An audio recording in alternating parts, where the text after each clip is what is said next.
Welcome to this explainer.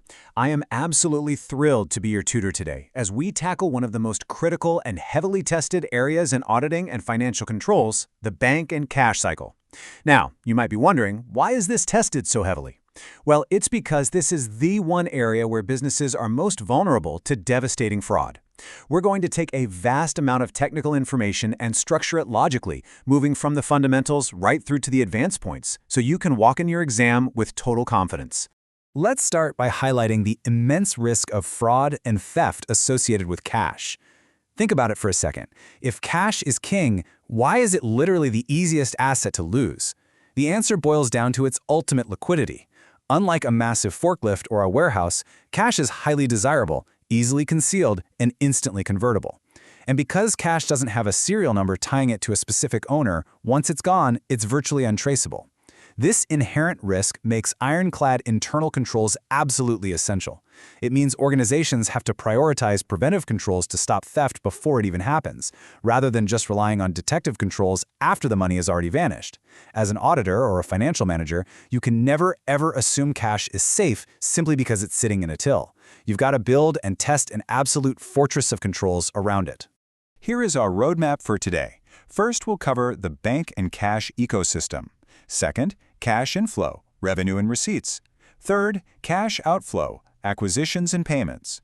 Fourth, cash outflow, payroll and personnel. And finally, number 5, auditing year-end cash balances.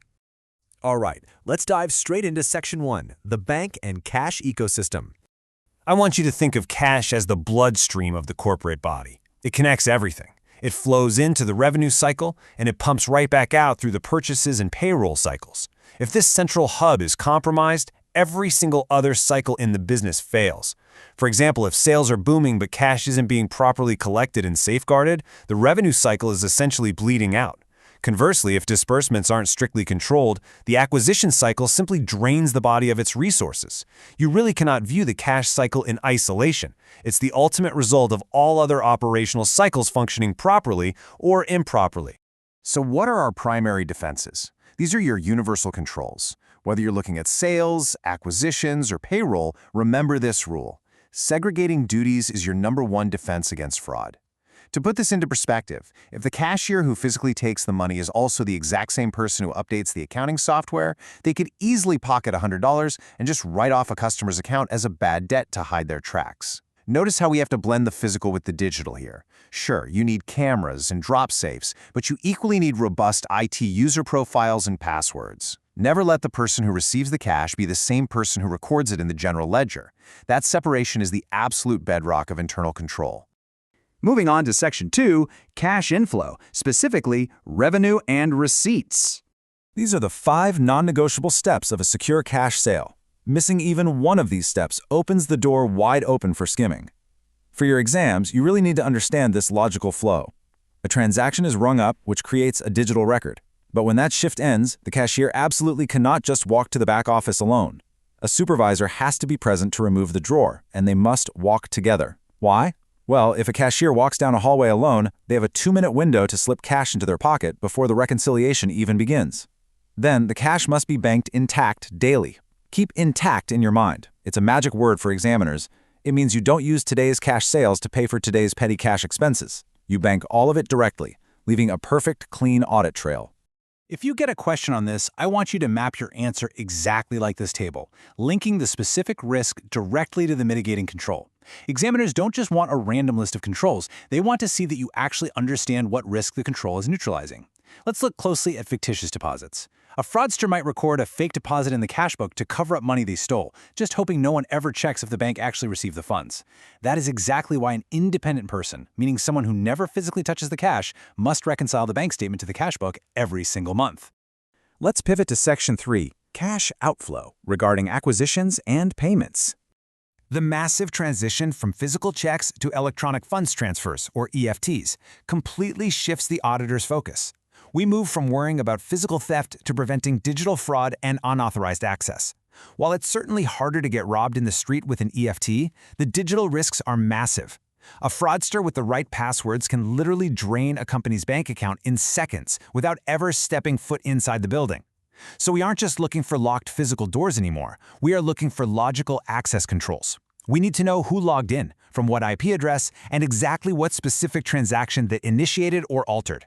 The absolute crucial point for EFTs is that one person should never, ever have the system profiles to both authorize and release a payment. Let's break this down for an exam scenario. Imagine a creditor's clerk who has the system rights to load a new supplier and release the payment. They could so easily create a fake supplier with their own personal bank account details and just pay themselves. The ultimate control here is absolute segregation. The preparer sets up the batch, but a senior manager with a separate physical authentication device and a one-time PIN must actually release the funds. This mechanism acts as two-factor authentication. It proves the person authorizing the payment actually possesses the physical token, which prevents remote hacking. Furthermore, downloading bank statements daily allows management to catch anomalies instantly rather than waiting for the end of the month. Now for Section 4, Cash Outflow, focused on payroll and personnel. While EFT is super common nowadays, many industries out there still use physical cash for weekly wages. If a company still pays physical cash wages, these 4 physical controls are mandatory to prevent theft and phantom employees. What's a phantom employee? It's a fake name added to the payroll where a corrupt manager just pockets that extra wage packet. To prevent this, 2 independent people must prepare the packets together in a highly secure environment. And most importantly, when the worker actually signs the register to receive their cash, the person handing it over must check a physical company ID badge. Otherwise, a worker could just send their friend to sign a fake name and collect a second envelope of cash. And hey, don't forget about third-party deductions. This isn't just about a company losing its own cash. It's about strict compliance. If a company deducts taxes from an employee's paycheck but fails to transfer those funds to the government on the first of the month because of a broken IT scheduling control, the business isn't just facing a little accounting error. No, they are facing statutory penalties, severe interest charges, or even legal action. You absolutely need automated strict monthly schedules in your IT system to ensure these specific EFTs are calculated accurately and released on time every single month. Finally, Section 5, Auditing Year-End Cash Balances. Put your auditor hats on. When verifying bank balances at year-end, you have to rapid-fire these substantive procedures. You always start with obtaining direct confirmations from the bank itself. You never just take the client's word for it, and you never just look at a printed statement the client hands you, because those can be so easily altered. You communicate directly with the financial institution. Then, you reperform their math. You take the outstanding checks listed on the December 31st reconciliation, and you trace them to the January bank statements. If they don't clear in January, you have to ask management a really hard question. Was this a real payment or a fake entry designed to manipulate the year-end balance? Listen closely, because mapping assertions to procedures is absolute exam gold.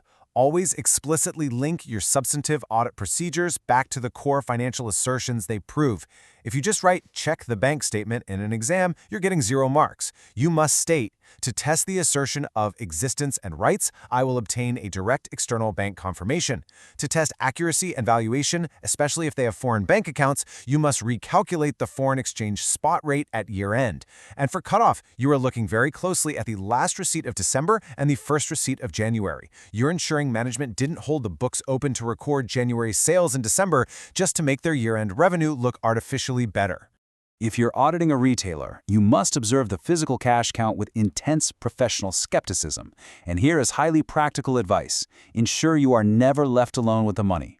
If you're left alone in a room with an open safe and money suddenly goes missing, you instantly become a suspect. Always observe alongside management. Ensure that once a till is counted, it's secured immediately so cash isn't moved from one till to another just to hide a shortage. Finally, you must trace those exact amounts on the final count sheets to the deposit slip the very next morning. If there is a delay in banking that year-end cash, it represents a massive red flag for teaming and lating, or temporary misappropriation. To wrap things up, mastering these controls proves the cash is physically or digitally there, but you must always ask yourself the harder questions about where that cash actually originated. As an auditor or a finance professional, confirming existence is only part of the job. Just because $1 million is sitting safely in a bank account doesn't automatically mean the audit is clean. If that cash came from an untraceable offshore entity with no obvious business relationship, your risk profile just skyrocketed. You have to consider the risk of money laundering, unusual transaction volumes, and whether the cash flows make logical business sense. We've built the complete picture today, going from the till to the bank and straight to the final audit report. Master the controls, follow the flow, always question the source, and you will absolutely dominate this topic in your exams.